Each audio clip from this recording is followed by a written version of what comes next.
guys need for your articles, and we help you out. I'm from Jersey. It's pretty much cut to the chase. Been doing this a long time.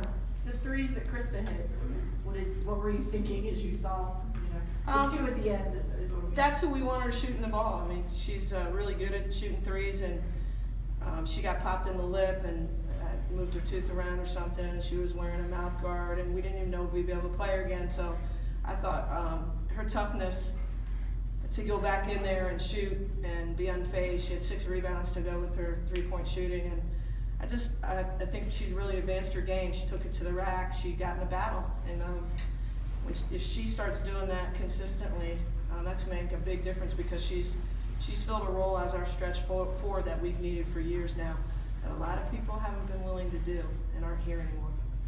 After going down 20-11 and calling a timeout, what kind of adjustment did you make to go down to the post? I think we've always been trying to get the ball into Marquez, and we needed to get her the ball more. As you can see, we didn't get it into her enough, but we wanted to at least get her touches and get the ball inside, even if we needed to go inside out, because as you guys can see, she's very good, and she has the best field goal percentage on our team, and we wanted to take really good shots. We knew every possession was going to matter down the stretch. Coach, you are significantly better record-wise than you were last year. Yes, sir. You have no freshmen. How much of a difference does that make? And talk about the improvement from last year to this year. What difference? There's a huge improvement in our season and our program, because we worked really hard in the off season, and I think a lot of players bought into a growth mindset and have really worked hard and grown their games and grown as people and matured. Like especially Rachel and Krista, that maturity from freshman to sophomore is fun to watch, and it has been fun to watch, and it's good to see. But as well, we picked up Minta Spears, and you saw that she's a really tough performer and a leader and a calm presence with the ball in her hand, and that really helps. I always say in the Super Bowl, who do you have? And I say this all year, and it's what's it come out to the 2 best quarterbacks. They have the ball in their hands 90% of the game. So now we have a quarterback, and as well as Morgan Beatty is the glue. She's playing point to post, playing 5 positions wherever we need her. You got to have that glue kid. So it's really everybody being willing to accept roles and do their best at those roles. Krista being willing to play that stretch 4 is huge. She said, "Coach, wherever you need me." You're talking about that being the Magic Johnson type, right? Magic Johnson. Being able to play 5 with bigger positions. guards, it's really helped us when it comes to this league has become a very defensive league, pressing, trapping, full court, whether it's Tennessee, Mississippi State, Kentucky, all the teams that are doing well. And with smaller guards, we were struggling, and we're starting to go like this. And so I've just kind of inverted and put the bigger kids out here on the perimeter, and we have a small post, so we kind of look all the same size. But I also think that Kendall Shaw has grown a lot, and she did really well when it's a good matchup for her, and they have size like tonight in South Carolina, and I think you're going to see Kendall get some more significant minutes as well. Krista, what did you see on the last 3 you took? She was sort of up on you, and then she backed up. Did you even hesitate on that shot, or did you? Well, I think the shot clock was going down, so I just knew that I had to get a shot up, and she backed up and gave me space, so I shot it. Krista, talk about your growth from last year to this year and how much better you've gotten to help this team get to where they are. Yeah, talk about that, Krista. She's so humble. This is going to be really hard for her. Well, last year I wasn't playing at this point because I was injured, and sitting out gave me the opportunity to watch and see things that I could learn from while I wasn't playing as a freshman. And so whenever I came back and we had Coach putting us through learning the details and going through the details before we get to the bigger things, all of that really came in together with me, helping me grow as a player so that I could help everybody else on the team. Talk about that. Busted it, yeah. See, I hear you struggling with it, but. Well, it was a deflection, and we were just going for the ball, and she got me in my mouth. Pushed my tooth back a little bit. But Is it loose? it just knocked back. Just move Coach. You got a good dentist at home. Yeah. The good ones always get their lip hit, their tooth. I'm really happy, not that she got hurt, but that she's in the battle now, battling for rebounds. I think that's really important on a team our size. We're not real big, and that our guards have to rebound, and that's a huge adjustment. and it was tough for Rachel Bell and Krista Reed, like, you know, getting in the mix and they're fighting the battle. And now I like, you know, Becca's fighting and has so much grit. So I like a team with a lot of guards and spread the floor, which will help Marquez have more space to do work, play inside out, and we're able to do that if your guards rebound. If they don't rebound, you're not able to do that. You got to go and punch the floor a little bit more, and then that's going to affect what Marquez can do. On a side note, that tooth, I can relate.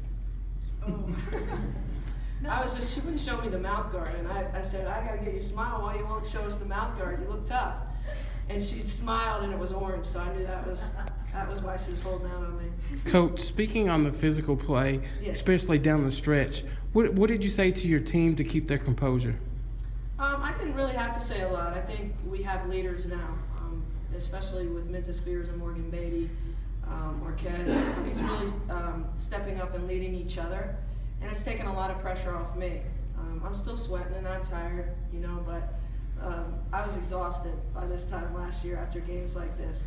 They're owning it, and they're carrying the load and communicating and making adjustments themselves, and it's really refreshing because I can make better decisions, subbing and big picture things, because they've taken on a lot that they hadn't taken on last year. Melanie, you've been doing this a long time in the SEC. Yes, ma'am. Can you remember? No. I mean, this is No. just this year. Yeah, this is my 14th year, and I'm still very young. Still have a lot of energy. As everybody likes to say, I don't. But I got to tell you, this is crazy. I don't think you guys have long enough to hear my theory. The new rules and all this stuff, you know. Offense really is what used to separate people, and you're seeing all these close games, and games are in the 40s and 50s, and that's because of the physicality that's allowed, and it's turned into an ugly game with not a lot of made shots, and we want to be different than that. And I think freedom of movement without the ball is still a big problem, so that we can score more points and have players that do. So hopefully we're going to get better at offense and look prettier and all those things. But I think right now we've become a defensive team, and everybody in this league seems to be a defensive team. But I think it's so competitive top to bottom. It used to be Tennessee and everybody else at times, LSU and everybody else at times. I've been here for that, and then now it's South Carolina and everybody else. And I thought we had a great shot at them the first time we played, so I don't think there's as big a gap as people think. Just better be ready every night, that's for sure. Oh, the other thing is the crowds have changed drastically. So when we used to play at Tennessee, that's the only place we have not won. We used to win here all the time. And they'll tell us to the team. It's one of the reasons now it's so much harder to play here. Not only do they have better players, but your crowds are really good. And when your crowds got good, that's when we started losing here. The home court advantage wasn't a big deal when I first got in the league. Mississippi State now, we used to win there all the time. Now that's a good crowd. Ole Miss, now that's a good crowd. So I purposely took my team to play people on the road that had small gyms with big crowds that were good top 50 teams outside of conference, because I wanted to be prepared to win in this environment. I think the environments have gotten way better. South Carolina's now unbelievable. We used to win there all the time. Now their attendance is better than South Carolina than UConn. So I think there's a lot to be said with our crowd as well. Our crowds in the conference. Is that the same across the board from coast to coast? The crowds have gotten better from Portland? I don't know about that. I don't know if that's true or not. I don't know now the Pac-10 or ACC. Everybody says they don't like our game, yet in our league, it's way tougher to win. Arkansas is drawing. You can't walk in and it be a neutral court anymore, and that's the way it was on the road for a while. And that's why we were successful. It's very hard to play at Memorial. Part of that was we had a consistent fan base. So. All right, anything else? All right, thank you guys so much. Thanks so much. Thank you, Coach.